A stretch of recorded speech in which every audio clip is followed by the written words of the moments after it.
Pasik na nga ning San Fernando LGU ing programa at proyekto para karen kahinakan kapamilataning capacity building activity.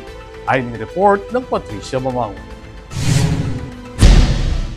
Atlong aldong capacity building activity at katlong quarterly meeting ing penimunaning City of San Fernando Local Council for the Protection of Children o LCPC inyang October 21, 2025 king Subic Freeport Zone bilang pamagsadya king selebrasyon ng National Children's Month king Nobyembre. Penimunaning Konsehal Ate Kay Pineda, in chairperson ng Committee on Women, Children and Family Affairs ing muklat ning aktibidad.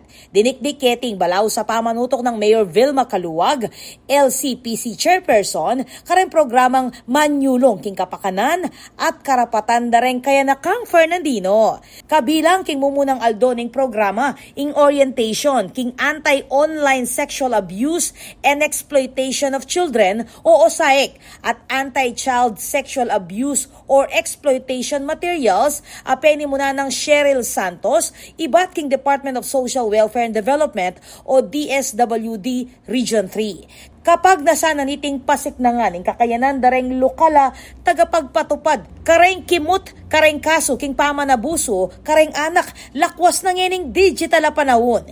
Migbalaw siya yung programa hanggang October 23 nung nukarin kabilang karenggena panketi reng talakayan at workshop dikil king adoption, foster care at aliwa pang batas mikikebaluan king pamanyese kareng anak king pamanimuna na naman ning Regional Alternative Child Care Office Region 3. Ako po, Patricia Mamangon para King News Force Pampanga.